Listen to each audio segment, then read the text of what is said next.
মধ্যপ্রাচ্যে যুদ্ধের প্রভাবে বিশ্ববাজারে তৈরি হওয়া জ্বালানি সংকটের আতঙ্ক এখন ঢাকায়। আজ সকাল থেকে রাজধানীর পেট্রোল পাম্পগুলোতে ছিল ব্যক্তিগত গাড়ি ও মোটর সাইকেলের উপচে পড়া ভিড়। তবে পাম্প মালিকরা বলছেন জ্বালানি নিয়ে গুজবের কারণেই এমন পরিস্থিতি তৈরি হয়েছে। শুক্রবার দুপুর 12:30 রাজধানীর শাহবাগ মোড় থেকে পরিবাগ পর্যন্ত গাড়ির লম্বা লাইন দেখে ট্রাফিক সিগন্যাল মনে হলেও অপেক্ষা পাম্প থেকে জ্বালানি তেলের জন্য। চালকদের সঙ্গে কথা বলেও জানা যায় লম্বা সময় ধরেই লাইনে গাড়ি নিয়ে দাঁড়িয়ে আছেন। একদম ফিজি হসপিটালের সামনের থেকে এই পর্যন্ত এসে জাম ঢিলা। অনেক লম্বা সিরিয়াল, এটা দেখতে পাচ্ছেন ঠাডা ভাঙা রোজা থেকে যে অবস্থা, প্রচুর সিরিয়াল। অধিকাংশ চালকই তেল সংকটের আতঙ্কে আছেন। এর কারণ হিসেবে রাজধানীর বেশ কিছু পাম্প বন্ধ থাকার কথা বলছেন তারা।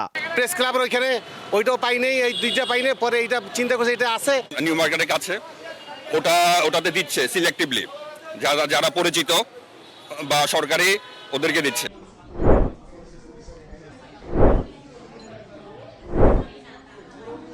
তবে পাম্প মালিকরা বলছেন এই মুহূর্তে তেলের কোনো সংকট নেই। না, আমাদের এখানে কোনো সংকট নেই, আমরা পর্যাপ্ত তেল পাচ্ছি, আমাদের ডিপো থেকে তেল দিচ্ছে, আমরা ওই অনুযায়ী বিক্রি করতেছি। মানুষ একটু প্যানিকড হয়েছে, এই জন্যই আপনারা হয়তো সিরিয়ালটা বড় দেখতেছেন।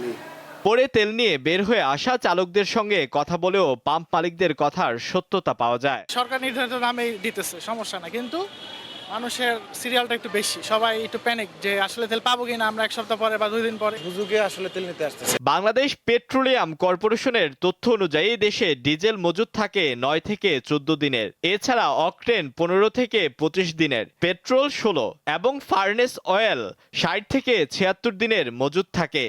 আলোয়ান খান, দীপ্ত সংবাদ, ঢাকা।